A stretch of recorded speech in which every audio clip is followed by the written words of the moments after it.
buhay.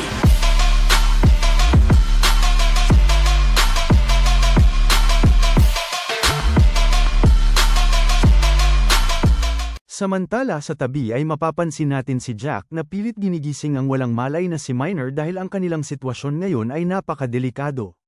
Bagamat hindi pa rin ito tumutugon kaya natuon ang atensyon ng muling nabuhay na dambuhalang halimaw papunta sa kanila kaya makikita natin ang pag-angat nito ng kanyang isang kamay para sila ay atakihin.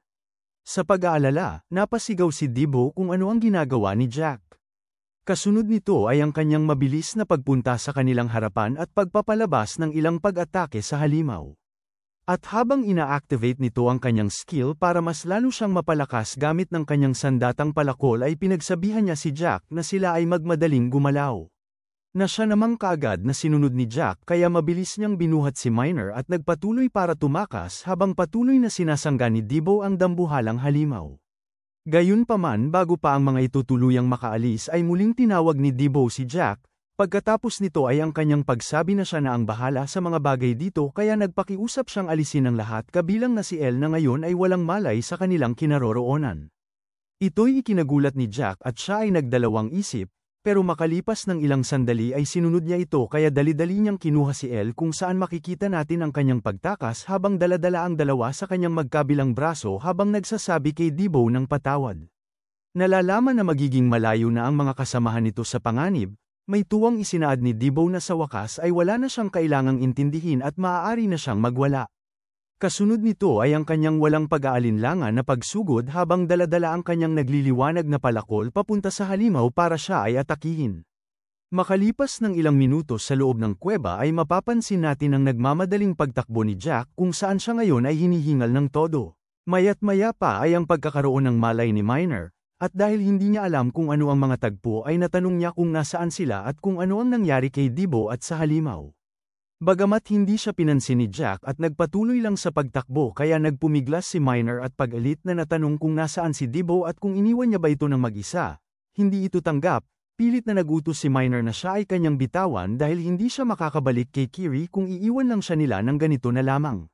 Dagdag pa niya na hindi niya alam ang patungkol kay Jack pero hindi niya iiwan ang kanyang mga kasamahan, ngunit hindi pa man ito natatapos ang kanyang sinasabi ay natigilan siya dahil sa pagpatak ng luha sa kanyang noo.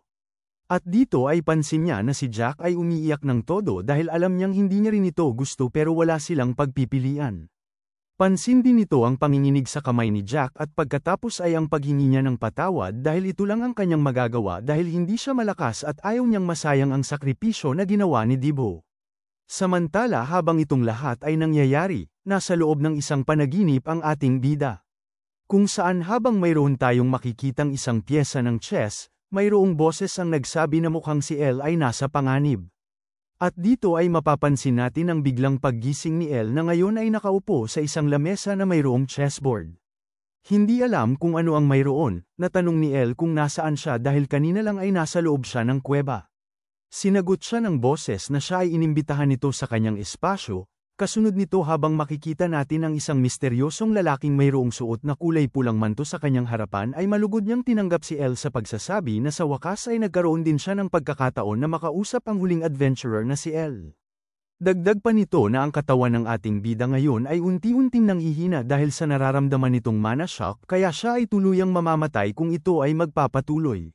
Wika pa niya na ganoon din ang mangyayari sa kaibigan ng ating bida. Ito ay dahil ang gate kung nasaan sila sa kasalukuyan ay higit na sa kanyang kakayahan. At sa labas, si Balak na siyang pangalan ng boss na halimaw ng gate ay mas lalong lumakas dahil siya ay muling nabuhay. At dahil dito, ito ngayon ay hindi na isang kulay dilaw na gate at marahil isa ng kulay berdeng gate.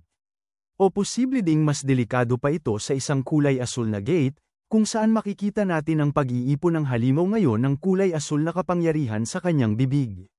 Na siyang ikinabahala ni Debo ng todo. Nang makaipon ng sapat na enerhiya ang halimaw ay kaagad itong nagpalabas ng isang malakas na pag-atake sa pamamagitan ng pagbuga ng napakalakas na kapangyarihan papunta sa kanyang kalaban. Sapagkat sa kabutihang palad ay nagawang makatalo ni Debo para ito ay maiwasan. Nang siya ay makalingon ay natigilan naman siya dahil sa kanyang napansin. Ito ay dahil sa sobrang lakas ng pag-atake nitong halimaw ay nakagawa siya ng isang napakalaking butas sa loob ng kuweba. Pabalik sa panaginip ni Elle habang kaharap itong misteryosong lalaki, nagsabi siya na kung ito ay magpapatuloy, silang lahat ay mamamatay. Wika pa niya na sa katunayan, ang laban na sinimulan ni Elle para sagipin ang lahat ay mas pinapabilis ang pagkamatay nila kesa sa nakaraan niyang buhay, at sa puntong ito, hindi niya mapipigilan ang pagganap ng tagpong tinawag na The Last Day. Si Elle na nalilito kung papaano niya ito nalalaman ay nagtatakang natanong kung alam ba nito na siya ay muling nabuhay. At habang pinagmamasdan niya ng todo itong misteryosong lalaki ay natanong niya kung siya ba ang dahilan ng muli niyang pagkabuhay. Ngunit ang lumabas lang sa bibig nitong lalaki ay ang salitang malay mo. Pabalik sa loob ng kuweba habang inaalala ni Jack ang kanyang dinaanan bago bumalik, bigla na lang nanlaki ang kanyang mga mata at hindi siya makapaniwala sa kanyang nakikita. Ito ay dahil pansin niya ang napakalaking butas sa kanyang harapan kaya napatanong siya sa kanyang sarili na ito ang tamang lokasyon, hindi ba? Dito ay nakita niya ang isang tipak ng bato at naunawaan niya na ito ay ang parte ng exit gate. Naalala niya naman na noong una siyang napunta dito ay maayos pa itong labasan, subalit dahil sa pagkainis ay napakagat siya sa kanyang ngipin dahil napagtanto niya na ang bastardong si Mayo ay sinira ito bago siya makaalis.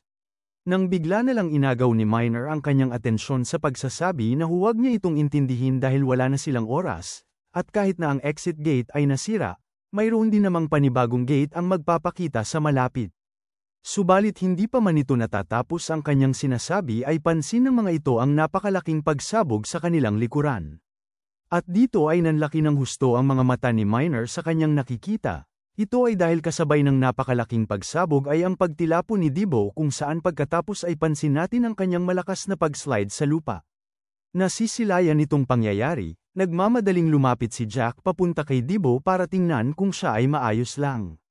Ngunit laking gulat nito nang siya ay tuluyang makalapit, ito ay dahil si Debo ngayon ay napupuno ng napakaraming sugat at mga peklat sa kanyang katawan habang naliligo sa kanyang sariling dugo.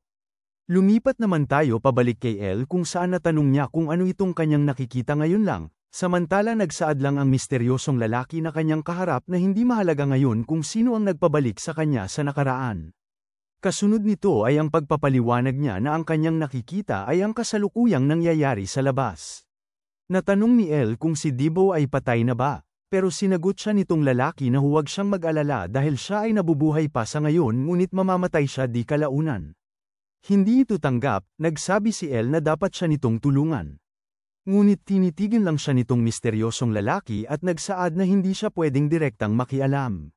Si Elle na napapakagat ng kanyang ngipin sa inis ay isinaad na kung siya ay ang may kagagawan kung bakit siya nakabalik sa nakaraan. Buong loob niyang pinilit na kailangan siya nitong tulungan. Bagamat nagtanong lang ang misteryosong lalaki kung ganyan ba ang asal ng nanghihingi ng tulong. Samantala pabalik sa loob ng kuweba ay mayroon tayong mapapansin na kulay asul na liwanag kung saan ang ito ay tumama ay naglikha ito ng napakalaking pagsabog sa paligid. Na sa sobrang lakas ay makikita natin ang pagtilapo ni Minor at Jack sa lupa. Kasunod nito ay ang muling pagsugod ng halimaw sa kanila habang inihahanda ang kasunod nitong pag-atake na siyang direktang tatama sa kanila dahil sila ngayon ay hindi na makaalis sa kanilang kinaroroonan. Pabalik sa panaginip ni Elle, natanong ng misteryosong lalaki kung mayroon ba siyang ideya kung papaano siya nito tutulungan subalit napapiga lang si Elle ng kanyang kamaunang napakahigpit at nagsabi na wala siyang pakialam kung kahit anuman kinakailangan nitong gawin. Napaisip naman itong lalaki at nagsabi na ito na ang kanyang huling pagkakataon. At dahil alam ni Elle na wala na siyang oras dahil ito na ang kanilang magiging katapusan, bigla siyang buong loob na napasigaw na gaya ng kanyang sinabi ay wala siyang pakialam kahit anuman ito. Kasunod nito ay ang paghampas niya ng napakalakas ng kanyang kamay sa chessboard na nagpatilapo ng mga pyesa sa paligid.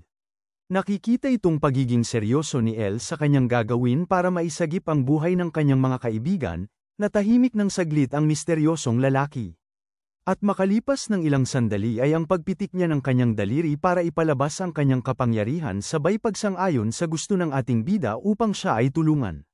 Dahil sa ginawa nito ay mayroon namang napansin si Elle na kakaiba, kaya habang tinitingnan nito ang kanyang katawan ay natanong niya sa sarili kung mayroon bang nagbago. Samantala ang misteryosong lalaki ay nagpatuloy sa paggalaw ng pyesa ng chess at pagsasabi na huwag siya nitong pagdudahan, at kahit ito'y banayad lamang, pinahiram siya nito ng kanyang kapangyarihan. Kasunod nito ay ang pag-utos niya kay Elle habang iginagalaw ang hawak niyang pyesa na oras na para siya ay magising. At pagkatapos niyang mailapag itong pyesa pabalik sa chessboard, may seryoso niyang sinabi kay Elle na umaasa siyang kakayanin nito ang kanyang pinahiram na kapangyarihan. At pabalik sa loob ng kuweba sa kasalukuyan nang bigla na lang mayroong lumitaw na napakalakas na apoy na siyang nagpawalang bisa sa ginawang pag-atake ng halimaw. Hindi makapaniwala sa nangyayari, natanong ni Jack kung siya ba ay nagawang mabuhay.